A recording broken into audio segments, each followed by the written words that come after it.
Dunia itu bukan tujuan hidup. Yang jadi tujuan hidup itu adalah ridhonya Allah, akhirat. Nah, kalau cara pandang kita terhadap dunia udah kayak gitu, mau kita tetanggaan dengan milioner, tidak ada urusan. Ya. Kemudian kita ke poin yang ketiga nih, fokus pada apa yang kamu kuasai.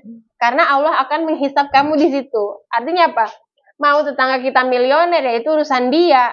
Dia akan mempertanggungjawabkan hartanya yang bermiliar-miliar itu. Nah, kalau saya nggak akan dihisap terkait hartanya dia. Yang akan dihisap itu adalah apa yang Allah kasih ke saya. Maka tidak ada urusan mau tetangga saya punya mobil 5, mau tetangga saya tasnya Hermes.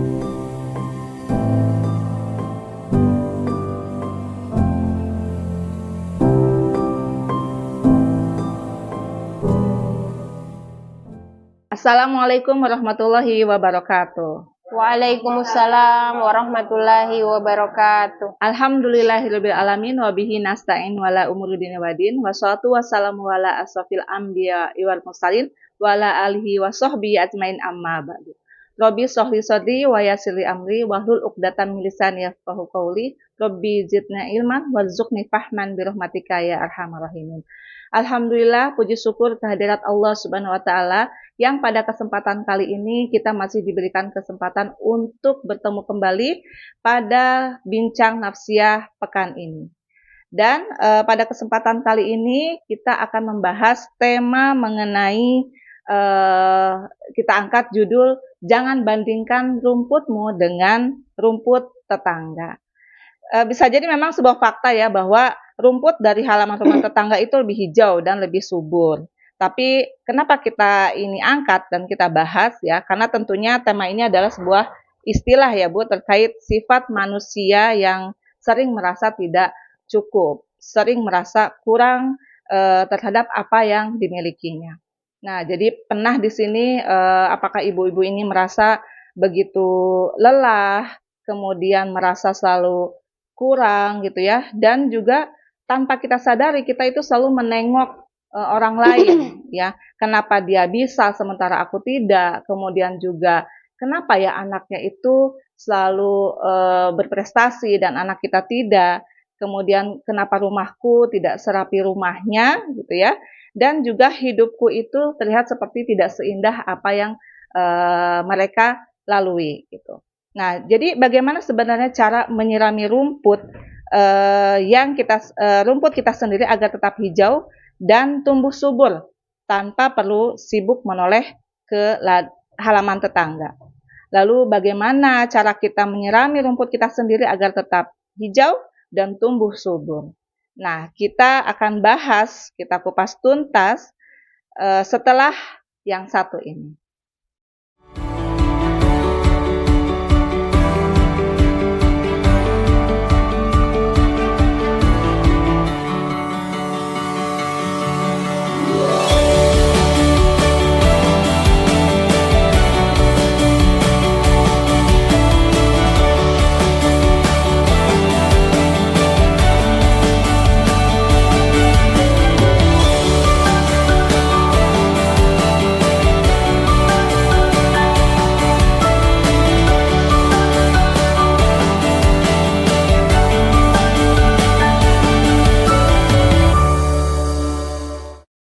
Kembali lagi di Bincang Nafsiyah pada pekan ini bersama saya Reni Noventi yang pada kali ini saya akan ditemani oleh narasumber kita yaitu Ibu Nur Asmiar.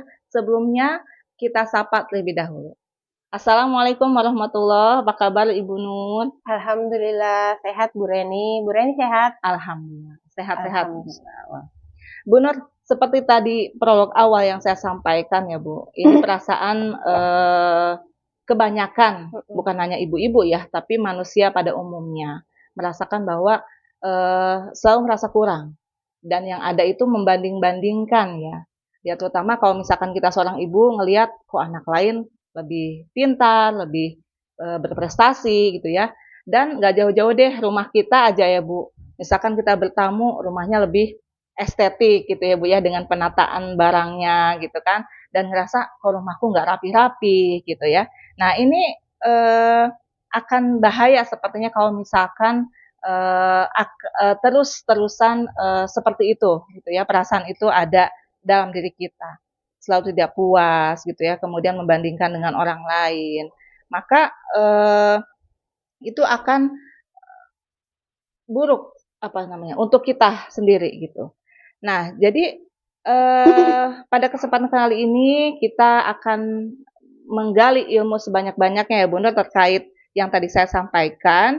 Nah, bagaimana menurut Bu Nur sendiri nih ya terkait hal-hal tadi, apa yang menjadi penyebab ya dan dampak yang dibiarkan jika itu terus berlarut-larut gitu Bu Nur?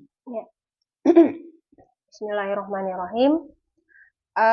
Terkait dengan tema kita hari ini ya, jadi jangan bandingkan rumputmu ya, dengan rumput tetanggamu. Ya. Nah, memang manusia itu secara tabi'i, secara alamiahnya itu kan diciptakan oleh Allah itu dengan membawa perangkat hardware dan software ya. Jadi kalau hardware itu adalah sesuatu yang menetap, yang mata, hidung, bibir. Nah itu kan perangkat-perangkat di tubuh kita yang kita tidak punya andil untuk kemudian memilih gitu. Nah kemudian yang kedua, perangkat yang kedua itu adalah perangkat yang berupa software. Nah software ini lebih mungkin kalau kita bahasakan ke bahasa yang sering kita pelajari dari para guru, itu sering diistilahkan dengan tokotul hayawiyah ya, atau potensi kehidupan. Nah di dalam diri manusia itu ada 3 potensi kehidupan yang dibawa begitu dia lahir, jadi built in nih. Jadi ibaratnya ada HP itu misalnya Samsung bawaannya Android. Nah kalau manusia itu sifat bawaannya itu ada 3 yang diberikan oleh Allah di seluruh manusia. Jadi semua manusia itu memiliki itu. Yang pertama adalah hajatul udhuwiyah. Nah, hajatul udhuwiyah ini adalah kalau kita terjemahkan ke bahasa Indonesia itu adalah kebutuhan fisik atau kebutuhan jasmani. Nah, kebutuhan jasmani ini bisa makan, tidur, kemudian aktivitas-aktivitas fisik, metabolisme tubuh. Nah, itu hajatul udhuwiyah. Nah, kemudian yang kedua, selain kebutuhan fisik atau kebutuhan jasmani, manusia juga diberikan potensi oleh Allah, yaitu kebutuhan naluri. Jadi ada 2 kebutuhan dalam hidup manusia, dalam diri manusia itu adalah kebutuhan fisik dan kebutuhan naluri. Nah, kebutuhan naluri ini ada 3, ada kebutuhan terkait naluri bako, yaitu atau biasanya disebut gorizah bako, atau naluri mempertahankan diri, eksistensinya manusia, mempertahankan jenis. Kemudian yang kedua adalah naluri mempertahankan melestarikan jenis, naluri melestarikan jenis, atau biasa disebut dengan gorizatun nau. Nah, kemudian yang ketiga adalah naluri untuk mentakdiskan atau mensucikan sesuatu yang disebut dengan gorizatut tadayun. Nah, kemudian itu potensi, itu kebutuhan-kebutuhan. Nah, yang ketiga adalah akal. Jadi ada 3 di dalam diri manusia yang itu menuntut pemenuhan. Yang pertama adalah kebutuhan fisik atau hajatul udhuwiyah. Yang kedua adalah kebutuhan naluri atau goroiz, yaitu gorizatu bako, gorizatun nau, dan gorizatut tadayun. Nah, kemudian yang ketiga adalah kebutuhan akal. Akal itu juga butuh untuk dipenuhi. Nah, selain itu di dalam diri manusia itu ada 2 hal lainnya yang biasa dibahasakan oleh para ulama, yaitu akal dan hawa nafsu. Jadi kebutuhan-kebutuhan ini tadi itu kan menuntut pemenuhan ya, menuntut pemenuhan. Nah, ketika mau dipenuhi, itu tuh manusia yang mengarahkannya itu ada 2. Yaitu 1 diarahkan memenuhi kebutuhannya tadi dengan akalnya. Nah, yang kedua adalah memenuhinya hanya dengan hawa nafsunya. Nah, sehingga di sini dari proses kita menuntut ilmu ya, Bu Ren ya, sering disampaikan oleh para guru bahwa yang para guru kita itu mengkaji dari kitab-kitab para ulama, bahwa seorang muslim itu haruslah kemudian mendahulukan untuk menyandarkan pemenuhannya ini tadi, pemenuhan kebutuhannya itu adalah kepada akalnya. Karena bukan kepada hawa nafsunya. Nah, karena hawa nafsu ini cenderung mengarahkan manusia kepada perkara-perkara maksiat. Perkara-perkara maksiat. Nah, itu mungkin yang kemudian kenapa ini bisa terjadi, karena memang naluriahnya manusia itu adalah dia menyukai sesuatu yang bagus, sesuatu yang indah, fitrah ya, alami ya. Fitrah alami. Tetapi kesenangan-kesenangan itu sudah tidak menjadi normal, tidak boleh kita normalisasi ketika seorang manusia itu menyukai sesuatu yang bukan miliknya. Ya kan? Nah, tema kita kan hari ini adalah jangan bandingkan rumput di halamanmu dengan rumput di tetanggamu. Berarti apa? Jangan kemudian menyenangi apa yang tidak menjadi milikmu gitu larangannya. Nah, itu menjadi tidak normal lagi kan? Kalau manusia menyukai keindahan, manusia menyukai prestasi, menyukai hal-hal yang bagus lainnya, itu manusiawi. Tetapi sudah keluar daripada jalur yang benar ketika seorang manusia itu menyukai sesuatu yang bagus, tapi yang bagus itu bukan miliknya. Jadi kebayang ya, ketika tadi kita itu menyukai sesuatu tadi yang disampaikan oleh Bu Nur, memang itu sesuatu hal yang fitrah ya. Tetapi bisa dibilang nggak pantas juga mungkin ya, ketika memang kita menyukai sesuatu hal yang memang bukan punya kita gitu. Nah, maka dan mengharapkan itu jadi punya kita. Dampaknya itu bagaimana, Bu Nur? Ya, Ibu bisa kebayang nggak stresnya orang atau manusia yang kemudian dia itu mengharapkan barang milik orang lain, tapi kemudian dari segi kemampuan dia nggak punya. Nah, sehingga kalau kita lihat faktanya sekarang, di dunia yang mengagungkan materi ya, hari ini, di dunia yang mengagungkan materi hari ini, itu memang dorongan untuk memiliki kondisi yang mendorong manusia untuk kemudian tumbuh pemikiran-pemikiran atau perasaan-perasaan seperti itu tuh memang sangat besar peluangnya. Kenapa? Karena satu, kita hidup di dalam sebuah sistem kehidupan yang secara keseluruhan sistem ini nih mengarahkan kita untuk mencintai dunia. Betul. Jadi, berarti kan mencintai dunia adalah mencintai segala sesuatu yang ada di dalam dunia ini. Nah, baik itu mungkin harta ya, kalau perempuan mungkin baju, rumah, mobil mungkin, atau outfit ya. Nah, ketika kita tadi, karena memang sifat dasarnya manusia punya potensi itu. Nah, yang salah itu adalah tadi ketika manusia itu sudah mulai membandingkan antara hidupnya dengan kehidupan orang lain. Nah, akan banyak sekali dampak buruknya. Salah satunya yang pertama, buat seorang muslim ya,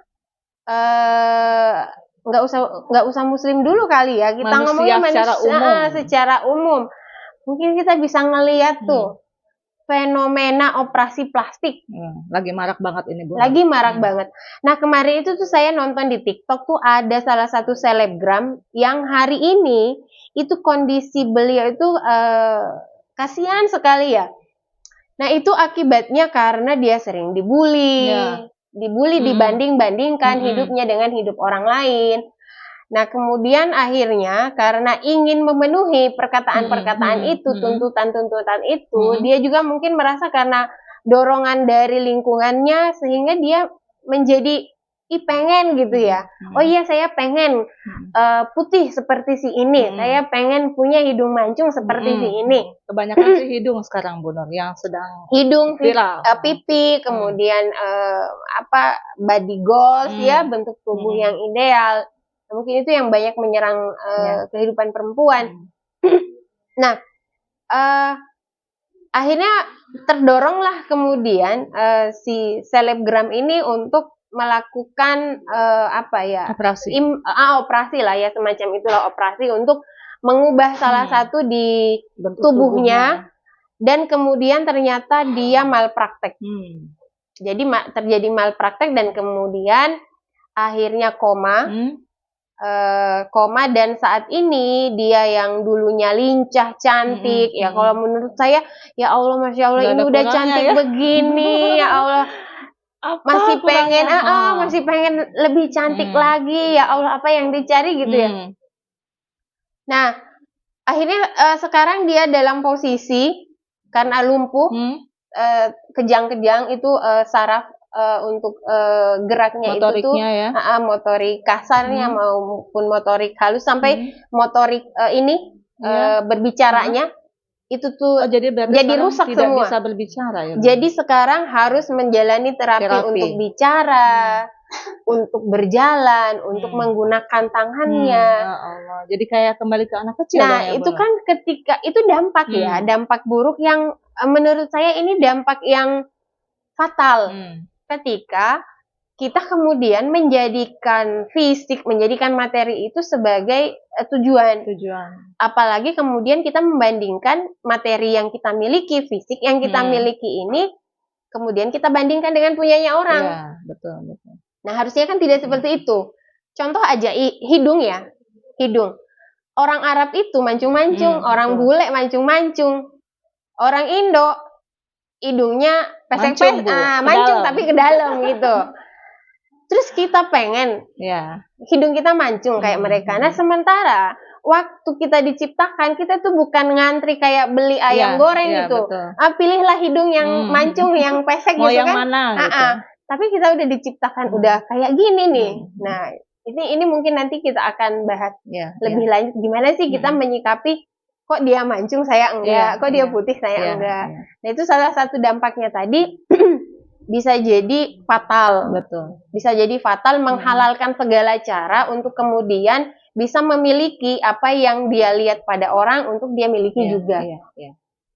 Nah, kemudian ketika seseorang itu berharap dirinya seperti orang lain, berharap dirinya seperti orang lain yang dia lihat kehidupannya lebih bagus, kira-kira stres nggak? Stres banget. Nah, makanya hari ini di zaman digital saat ini ya, ketika dunia medsos itu adalah menjadi dunia keduanya manusia, di mana segala hal itu dipertontonkan di situ, segala hal bisa kita lihat di situ. Mudah banget kita akses. Dan kemudian ada sebagian sebagian besar manusia menjadikan standar hidupnya itu adalah apa yang dia lihat di media sosial. Dia pengen seperti itu, tapi dia tidak punya kemampuan. Maka dia bisa jadi akan menghalalkan segala macam cara. Nah, dampaknya pinjaman online itu meningkat. Nah, ini cuman kita ambil aja dampaknya, kita nggak bahas pinjol di sini. Terus apa lagi? Judi online, semakin banyak manusia yang terdorong pengen kaya karena pengen beli tas seperti yang dia lihat di Instagram misalnya. Atau kemudian apalagi menyiksa dirinya dengan diet dan segala macam karena ingin body goals. Nah, artinya akhirnya dia diantarkan pada satu kondisi yang stres. Apalagi ketika dia tidak punya kemampuan untuk meraih itu. Bisa depresi lah. Kemudian maka ya mungkin sinkron ya dengan adanya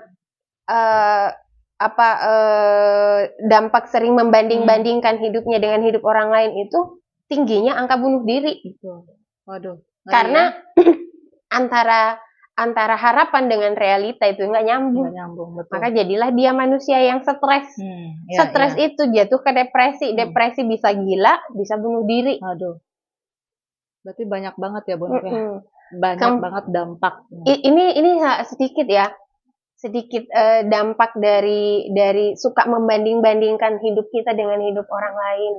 Nah, dampak lainnya itu adalah kalau orang dekat, misalnya tetangga nih ya, itu bisa membuat uhuwahnya, hubungan antar tetangga itu menjadi tidak harmonis, tidak muncul rasa kasih sayang karena ada sifat iri dengki yang muncul kan. Ketika kita menyukai punya orang lain dan kita berharap itu juga menjadi kepunyaan kita, nah itu akan mendorong munculnya sifat iri, sifat dengki, bahkan yang paling parah itu adalah sifat hasad. Nah, hasad ini adalah penyakit hati yang dalam Islam itu dianggap sebagai sifat yang sangat berbahaya. Karena kenapa? Karena sifat hasad ini adalah dia udah bukan sekedar pengen lagi, tapi sudah mengharapkan kebaikan yang ada pada diri orang itu hilang dan berpindah pada dirinya. Nah, itu kan udah sifat jahat. Itu ya, udah sifat jahat. Nah, manusia manapun kalau sudah memiliki sifat hasad, baik dia bukan muslim, apalagi kalau seorang muslim itu akan menjadikan hatinya kotor. Nah, kemudian selanjutnya ya ini kita bicara terkait kehidupan seorang muslim. Hati yang kotor, hati yang memiliki sifat iri dengki itu akan sangat mudah digoda oleh setan untuk melakukan maksiat. Ya, berarti ini berkaitan satu sama lain, Bu. Ya, jadi kalau dibilang tuh ya memang sistem hidup sekarang itu tuh seperti lingkaran setan karena satu keburukan itu kemudian melahirkan banyak keburukan-keburukan yang lain yang memang harus diputus. Nah, diputusnya gimana ya? Dirusak rantainya, diganti. Iya, betul. Dari sekian dampak yang Bu Nur sebutkan tadi, Bu Nur bilang itu sebagian kecil ya. Berarti memang lebih banyak lagi dampak-dampak yang memang akan terjadi gitu ya. Dan seperti contoh yang tadi Bu Nur sebutkan, seorang selegram. Ada lagi mirisnya seorang Muslim ya Bu Nur. Tadi kan kita membahas manusia pada umumnya. Dia sudah mengetahui bahwasannya merubah bentuk ciptaan Allah itu adalah sesuatu dosa besar. Tetapi ketika ditanya, waktu itu dia melakukan podcast, ketika ditanya apa alasannya melakukan operasi itu, saya nggak mau bohong, entah saya ada sinus atau apa gitu. Saya kan udah melakukan dosa nih, merubah ciptaan. Masa diikuti dengan kebohongan yang lain? Tapi enteng gitu. Nah, astagfirullah itu kan miris sekali ya. Nah, maka bagaimana ya Bu Nur untuk kita supaya mengenali kalau apakah kita ini sudah terjebak dengan pola membandingkan tadi gitu ya, misalkan diri kita dengan tetangga kita sehingga tadi muncul nauzubillah sifat hasad gitu. Nah, itu ada nggak tanda-tandanya Bu Nur? Ciri-cirinya ya, Bu Ren ya? Iya, tanda-tandanya. Atau tanda-tanda yang mungkin ini karena memang kita hidup di dalam kondisi kapitalisme yang mendorong kita mendewa-dewakan dunia, mendewa-dewakan materi. Nah, mungkin jangan sampai juga kita sebagai seorang muslim udah terjebak nih ya. Gitu maksudnya. Mungkin apa ya yang bisa kita lihat. Jadi kayak mungkin gini ya, ketika ciri-cirinya itu kalau kita ngelihat orang tuh misalnya punya sesuatu, terus kita ngerasa kita tuh pengen juga gitu. Saya juga pengen Nah, atau ciri-ciri yang lainnya ketika ada saudara kita yang diberikan nikmat oleh Allah, ya entah itu mungkin materi, harta, atau mungkin prestasi, atau mungkin diberi kecantikan, kita tuh nggak senang gitu. Gitu doang. Ya itu ketika itu kita sendiri yang tahu ya, yang merasakan. Iya, jadi nggak bisa juga saya kemudian mengklaim, Bu Reni orangnya irian gitu, nggak bisa. Karena cuma kita sama Allah yang tahu ya. Nah, betul, jadi mungkin deteksi dininya itu adalah apakah ketika kita melihat saudara kita mendapatkan nikmat dari Allah, kita ikut senang nggak? Gitu. Yang harusnya memang ikut senang gitu. Harusnya ya layaknya saudara kan. Bu Reni misalnya nih ya, punya adiknya tiba-tiba dikasih beasiswa atau diangkat jadi jadi kepala divisi lah kalau misalnya kerja di sebuah perusahaan, naik pangkat lah istilahnya ya. Kira-kira kita sebagai kakak seneng nggak? Iya, harusnya normalnya senang. Harusnya senang. Tapi Yang tidak normal itu adalah ketika ada saudaranya yang dapatkan rezeki, dapatkan nikmat dari Allah, dia itu merasa tidak senang. Nah, itu udah ciri-ciri tuh. Terus selalu pengen punya apa yang dipunya sama orang. Ya sebenarnya tidak masalah, tapi itu udah gejala penyakit itu. Ini setiap dan biasanya ya mungkin biasanya itu terfokus pada orang-orang tertentu yang dianggap saingan. Jadi ngerasa bahwa orang lain itu adalah saingan hidupnya dia. Nah, soal saingan-saingan ini kan banyak banget tontonan-tontonan hari ini yang itu memberikan informasi kepada generasi kita hari ini, baik di kalangan ibu maupun di kalangan anak, itu bisa diakses. Betul. Tontonan di mana hidup itu bersaing dalam hal duniawi. Jadi mungkin satu gejalanya itu adalah ketika kita tidak bahagia melihat kebahagiaan orang lain, nah itu udah. Terus yang kedua, udah masuk ke ciri-ciri tadi ya. Ya, kemudian yang kedua selalu pengen punya apa yang dipunya orang lain. Itu udah ciri-ciri itu. Kemudian yang ketiga, menganggap orang lain itu atau teman kita, saudara kita itu sebagai saingan hidup. Saingan dalam artian gini ya, saingan dalam perkara dunia. Karena kalau dalam perkara akhirat, memang kita ada ayat yang memerintahkan fastabiqul khairat. Memang kita disuruh berlomba-lomba dalam hal akhirat ya. Tapi kalau dalam perkara dunia, enggak. Ya. Jadi yang mengetahui itu hanya kita dengan Allah. Nah, iya. Jadi kita juga tidak boleh ya, ibu-ibu ya, kemudian menjudge atau mengeluarkan klaim bahwa si A itu hasad, dengki, enggak boleh karena itu perkara hati. Nah, kalau perkara hati yang tidak dizohirkan, tidak kita lihat buktinya, nah itu dosa juga kita kalau kemudian menuduh orang lain itu hasad atau iri gitu. Wah, iya. Berarti memang itu tadi ya, ciri-cirinya tadi yang Bunda sebutkan 3 tadi ya. Nah, ini kayaknya berkaitan juga ya Bu, hal-hal seperti tadi itu kepada anak-anak. Iya. Ya, maksudnya bukan hanya ibu-ibu aja gitu Bu, yang merasakan misalkan orang itu dijadikan saingan misalkannya, atau kita selalu pengen apa yang tetangga kita pengen gitu. Nah, ini juga kayaknya identik dengan anak-anak ya. Nah, jadi bagaimana apa namanya? Bisa nggak itu terjadi? Ya, betul. Kepada anak-anak gitu. Ya, kalau mungkin kan kalangan ibu-ibu ya mungkin itu hal yang sudah banyak terjadi ya. Nah, kalau di anak-anak gimana? Jangan salah Bu, itu hatta terjadi di anak SD. Gejalanya gimana ya? Itu tadi muncul nampak gejala selalu pengen apa yang temennya punya. Pengen selalu sama ya. Pengen selalu sama, pengen merasa selalu karena temennya punya barang ini dia juga mau karena itu bagus. Kalau alasannya karena berkualitas itu mungkin bisa tapi sudah tidak normal kalau setiap si anak A itu beli sesuatu dia juga langsung beli. Nah, bisa terjadi. Kenapa ya? Karena anak juga itu manusia yang potensinya itu sama dengan kita.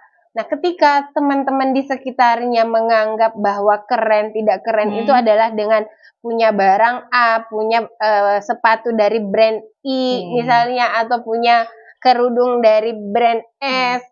Nah, itu bisa mendorong anak-anak untuk tumbuh rasa iri dengki, apalagi terhadap anak-anak yang mungkin ya dia melihat temannya terus dia tidak mungkin untuk membeli barang itu. Nah, itu mungkin akan menjadikan anak itu terdorong untuk iri. Nah, sehingga memang perlu penguatan di rumah nih. Dan Islam punya langkah-langkah pencegahan itu supaya apa? Supaya baik ibunya maupun anaknya itu tidak memiliki sifat iri dengki, sifat suka membanding-bandingkan. Jadi jangan sampai suka membanding-bandingkan, karena kalau suka membanding-bandingkan nanti akan jatuhnya memiliki sifat iri dengki, hasad itu tadi. Nah, terus warning, karena ini sangat bisa terjadi pada anak, maka tentunya kita sebagai ibu wajib ya harus untuk memberikan keteladanan. Kalau kita sebagai ibu jangan mempertontonkan atau menampilkan atau melakukan perbuatan-perbuatan yang mengarah ke sana gitu. Iya.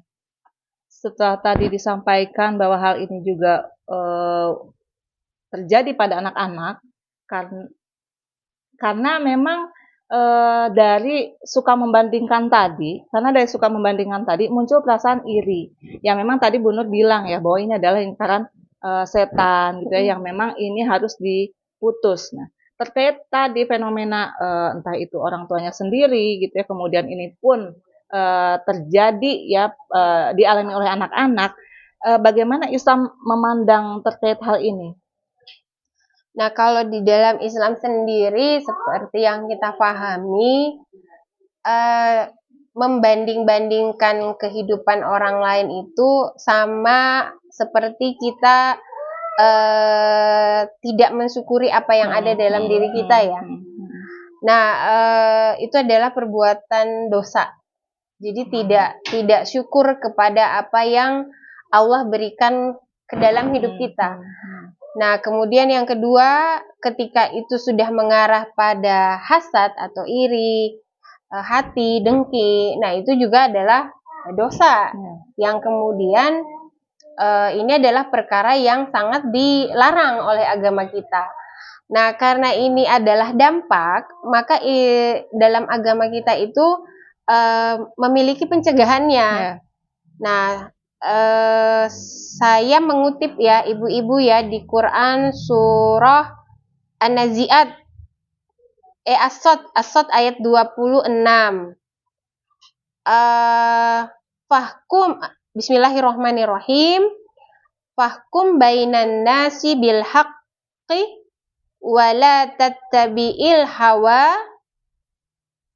fayudillaka an sabilillah.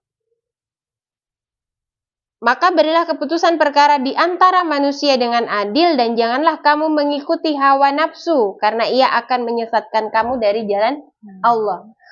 Nah, sifat kemudian suka membanding-bandingkan itu sebenarnya kan dorongan hawa nafsu ya.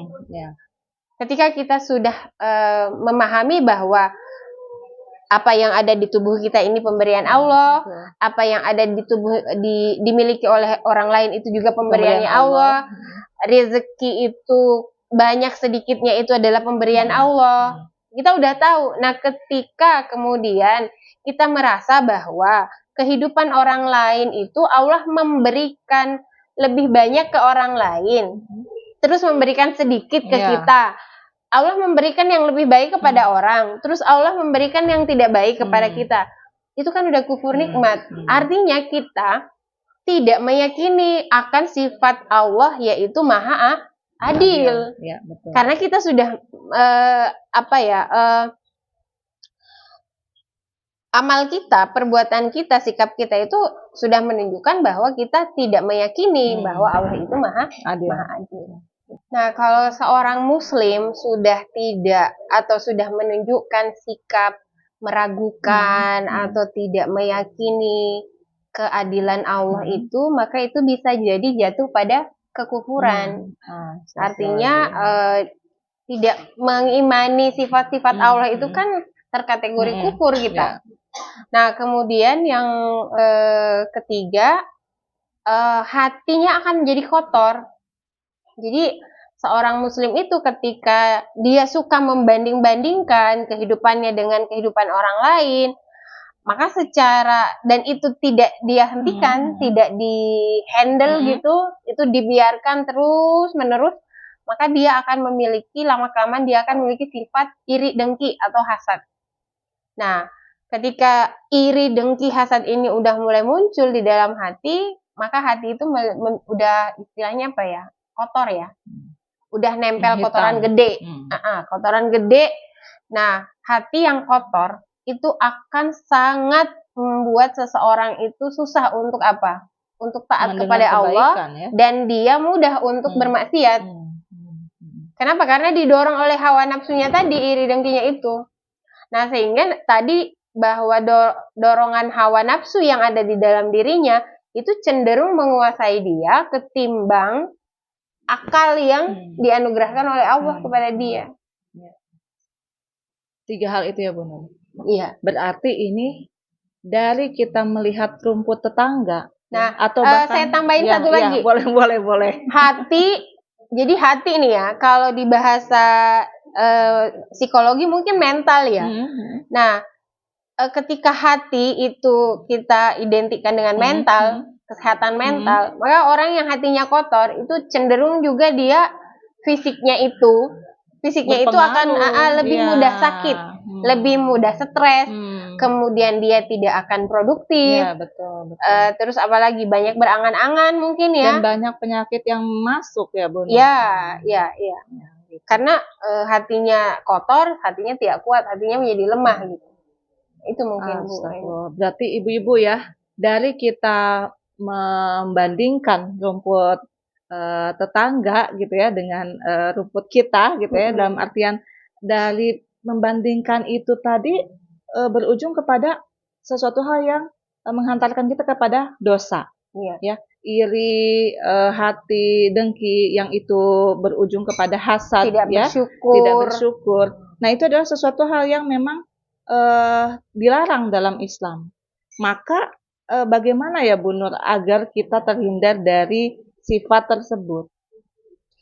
Nah, Islam kan Allah tuh yang menciptakan kita ya. Allah tuh yang memberikan hardware dan software di dalam diri kita. Maka Allah paling tahu potensi kita itu kepada kebaikan seberapa, potensi keburukan itu seberapa. Nah, terlebih adanya akal dan adanya hawa nafsu ini. Hawa nafsu ini nih memang benar-benar kalau mengendalikan manusia itu bisa lebih jahat daripada setan kali ya. Ini udah banyak terjadi, Bu. Sampai banyak sekali meme yang beredar itu tuh di dunia medsos itu yang ya kadang-kadang benar juga ini ya. Kayak salah satunya itu adalah kalau setan ngelihat manusia jahat hari ini, setan itu minder. Saking manusia itu kejahatannya itu tuh tidak ternalarkan mungkin ya. Setan aja nggak kepikiran. Iya, gitu, ya bisa jadi.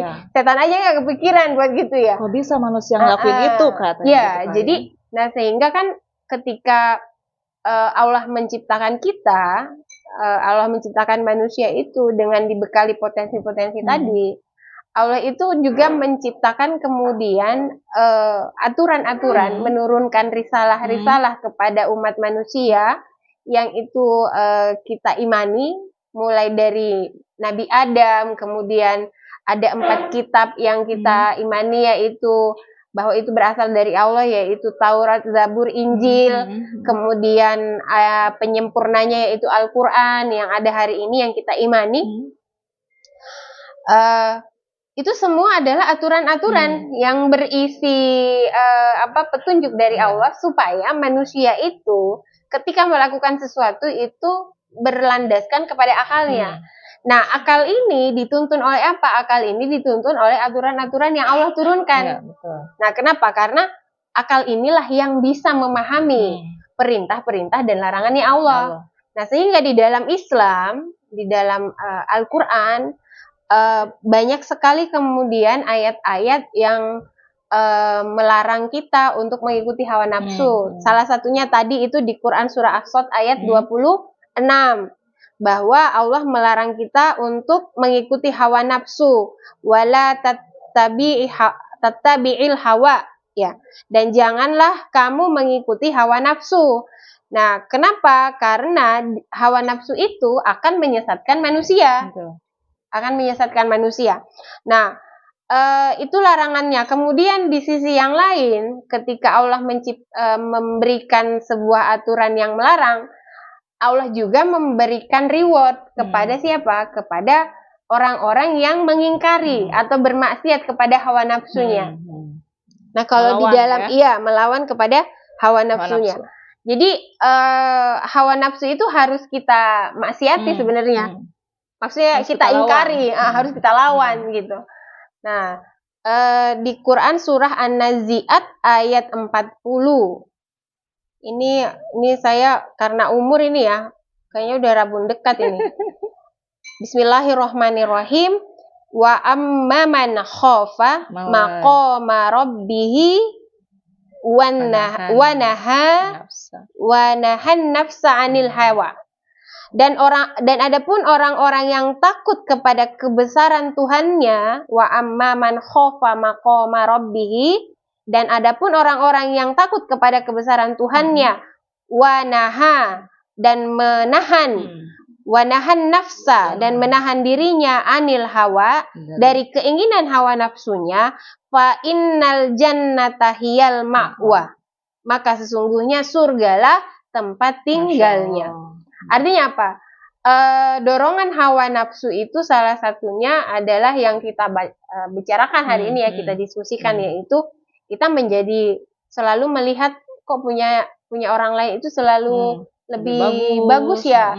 Atau mungkin ini termasuk ya, saya jadi langsung kepikiran, kok kita kalau makan di rumah orang rasanya lebih enak ya aja gitu ya. Tapi mungkin karena kita makannya bareng-bareng kali ya. Kalau di rumah sendiri kan sendiri. Berarti kalau Bunur di rumah makannya mau enak, undang teman-teman Bunur. Iya benar ya. Atau kita makan di warung, kok kalau makan di warung lebih enak ya daripada makan di rumah sendiri. Karena tinggal makan, Bu. Karena tinggal makan. Nah, itu berarti tidak termasuk ya Ibu-ibu ya. Nah, sehingga ketika dorongan hawa nafsu ini kemudian memang akan menyesatkan manusia, maka Allah memberikan reward kepada siapa saja yang bermaksiat kepada hawa nafsunya. Artinya apa? Dia mengingkari hawa nafsunya, berusaha melawan. Iya, maksiat itu kan mengingkari ya, melakukan yang sebaliknya. Nah, sehingga kalau di dalam Islam peringatan untuk tidak melakukan suka membanding-bandingkan itu tadi dijelaskan dengan berbagai dampak buruknya, karena itu adalah salah satu dorongan hawa nafsu yang kemudian akan menghasilkan atau berdampak buruk dengan munculnya sifat iri dengki dan hasad. Nah, sehingga kita ingat nih salah satunya firman Allah di dalam Quran surah An-Nazi'at ayat 40 tadi, bahwa ketika orang-orang itu tidak menuruti hawa nafsunya, maka surgalah tempat tinggalnya. Berarti apa? Reward bagi orang yang kemudian tidak mengikuti hawa nafsunya, tidak selalu membanding-bandingkan kehidupannya dengan kehidupan orang lain, dia termasuk orang yang bersyukur. Dan orang yang bersyukur itu surga adalah tempat tinggalnya. Masya Allah. Nah, jadi itu mungkin bagaimana kemudian Islam memberikan pencegahan supaya terhindar dari sifat-sifat nah, itu yang tadi berdasarkan dalil bahwa Allah mengancam bagi orang-orang yang kemudian mengikuti hawa nafsunya, dan kemudian Allah memberikan rahmat, yaitu hadiah berupa surga bagi orang-orang yang tidak mau mengikuti hawa nafsunya. Jadi setelah disampaikan tadi sudah di-spill sebenarnya ya, Bu Nur. Nah, supaya ya berarti kan memang kita perlu ilmu ya Bu, untuk mengetahui hal-hal itu tadi gitu ya, supaya kita tidak termasuk orang-orang yang akhirnya itu memiliki sifat hasad gitu. Karena kita sudah dikasih tahu kalau misalkan mau reward dariku gitu ya, maka lawanlah hawa nafsumu gitu. Kalau misalkan tidak bisa atau bahkan tunduk terhadap hawa nafsu, berarti Allah siksa gitu. Nah, Masya Allah ini sudah di penghujung waktu Bu Nur, dengan tadi Masya Allah luar biasa dari awal gitu ya, bahwa kita itu sudah disampaikan ya bahwasannya kita harus jauhi ya sifat-sifat dari awal membandingkan, karena itu pasti akan berujung kepada penyakit hati. Nah, ada penguatan Bu Nur atau yang mau disampaikan lagi? Mungkin lebih kepada gimana sih biar hari ini nih kita ya, karena tadi kan itu berupa dalil. Nah, dalil ini mungkin gimana sih biar kita bisa aplikasikan ya gitu di dalam hidup kita. Nah, hal yang pertama supaya kita terhindar dari dorongan hawa nafsu untuk kemudian suka membanding-bandingkan rumput di halaman kita dengan rumput tetangga. Nah, itu satu caranya memang mau tidak mau kita harus mengilmui Mengilmui apa? Mengilmui apa saja yang kemudian Allah larang, apa saja kemudian yang Allah perintahkan, rewardnya yang Allah berikan kepada orang yang mengingkari hawa nafsu apa saja. Kemudian kita juga menuntut ilmu terkait dengan bagaimana sih amalannya Rasulullah di dalam kehidupan beliau terkait dengan apa perintah dan larangan Allah tadi. Nah, menuntut ilmu karena kalau kita nggak punya ilmu ya, misalnya nih ya, ketika orang hari ini orang di sekitar kita itu mendewakan banget materi, terus apa terhormat tidaknya seseorang itu kita dihargai atau tidak itu dilihat dari materi kita. Nah, kalau kita nggak punya ilmu bahwa Allah itu tidak melihat kita dari materi, Allah itu melihat ketakwaan kita, ya kita bisa stres sendiri ya. Nah, untungnya kita memahami dari kita mengkaji ya Bu Reni ya, setiap pekan, bahwa Allah itu tidak melihat rupamu, tidak melihat keturunanmu, tidak melihat fisikmu, tetapi yang Allah lihat itu adalah ketakwaanmu kepada Allah.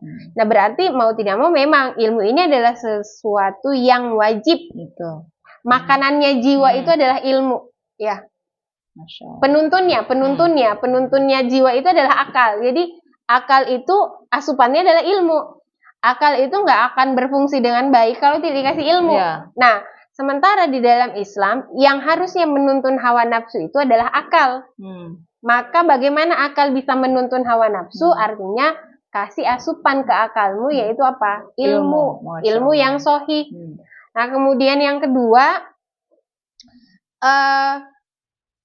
memiliki cara pandang yang benar terhadap dunia. Cara pandang yang benar itu apa? Bahwa dunia ini hanyalah wasilah atau hanyalah alat yang akan kita gunakan untuk tiba di tujuan kita yang paling akhir, di tujuan kita yang hakiki. Nah, hanya ada dua tempat tujuan yang disediakan oleh Allah nanti di akhirat, yaitu surga dan neraka. Nah, silahkan kita memilih. Mau kemana? Nah, udah nih dipilih nih ya di dunia. Ya, kalau saya milihnya surga.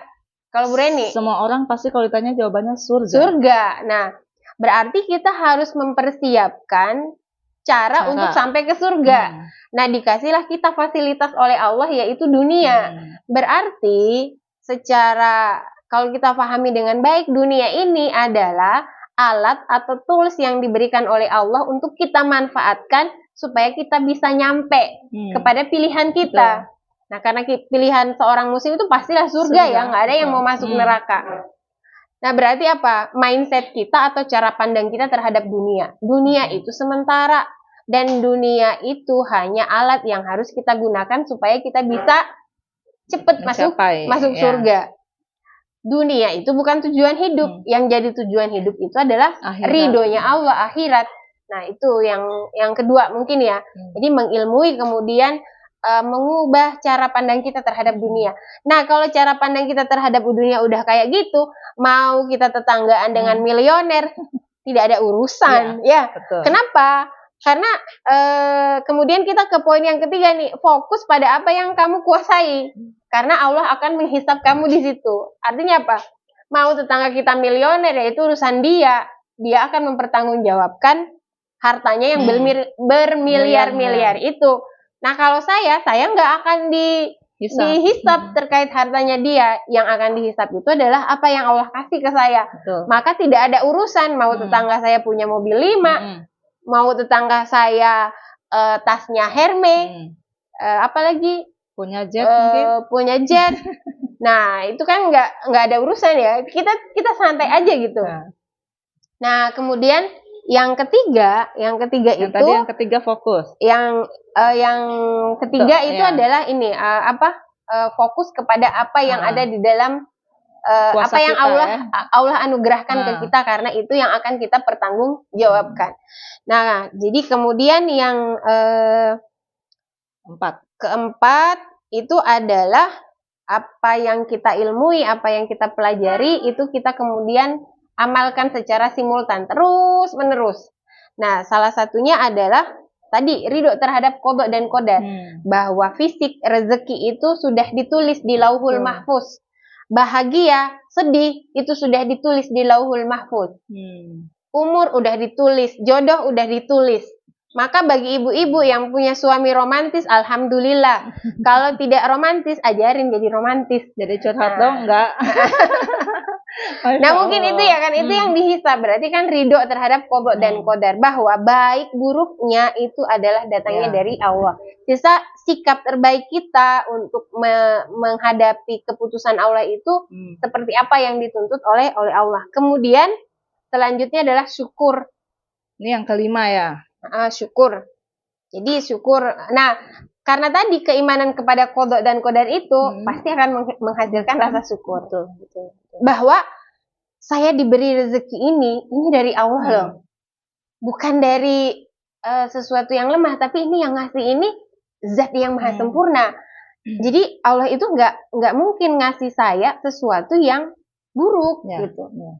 Ya mungkin buruk di mata manusia, tapi pasti ada hikmah kebaikan di balik itu.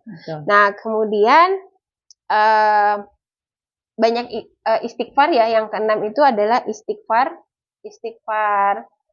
ketika gejala-gejalanya tadi muncul ya. Kita rasakan ya, karena kan cuma kita yang tahu ya. Kemudian selanjutnya itu adalah circle. Jadi carilah teman yang kemudian dia itu memandang dunia itu rendah dan melihat akhirat itu tinggi. Coba bayangin Bu Reni berteman dengan orang yang pembicaraannya itu tiap hari adalah barang yang nggak bisa kita beli. Stres Bu.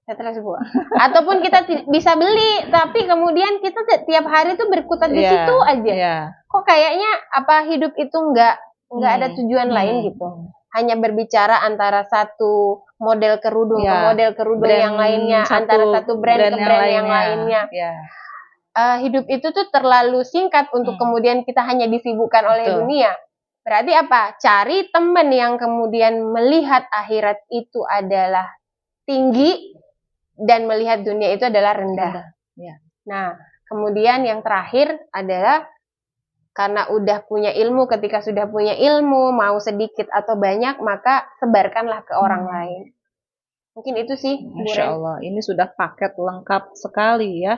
Ketika Islam itu memang lengkap. Betul. Ketika tadi Bu Nur sudah sampaikan, berarti ada 7 poin ya, Masya Allah gitu ya. Dari yang pertama itu tadi bahwa kita itu wajib untuk memiliki atau mencari ilmu ya. Jadi menuntut ilmu itu wajib. Jadi kita nggak akan lagi berkutat pada membandingkan ya Bu Nur ya. Kemudian padahal bisa jadi mungkin hal-hal yang sepele ya, dimulai dari hal-hal yang sepele. Seperti tadi Bu Nur bilang, kok suamiku nggak romantis gitu ya. Kalau misalkan bandingin atau misalkan ngeliatin suaminya, dia enak banget ya suaminya begini, dia enak banget ya suaminya begitu misalkan ya, itu kita pasti akan stres ya Bu ya. Nah, karena ini kita sudah ada di penghujung waktu, Bu Nur, ada closing statement nggak dari yang tadi uraian-uraian yang Bu Nur sudah sampaikan? Memang sudah lengkap ya, tetapi singkat saja untuk itu bisa nyampe ya di ibu-ibu hebat ini yang sedang menyimak. Ibu-ibu hebat di luar sana, jangan suka membandingkan rumput di halamanmu dengan rumput tetangga. Karena apa yang kamu miliki hari ini, apa yang kita miliki hari ini, itu adalah pemberian dari zat yang maha sempurna. Maka apapun itu tidak ada yang buruk. Semua akan mendatangkan kebaikan. Nah, sehingga dunia ini kita pahami sebagai persinggahan saja, bukan tujuan. Jadi segala atribut-atribut dunia itu kita pakai untuk secepatnya bisa meraih ridhonya Allah, supaya surgalah tempat tinggal kita nanti di akhirat.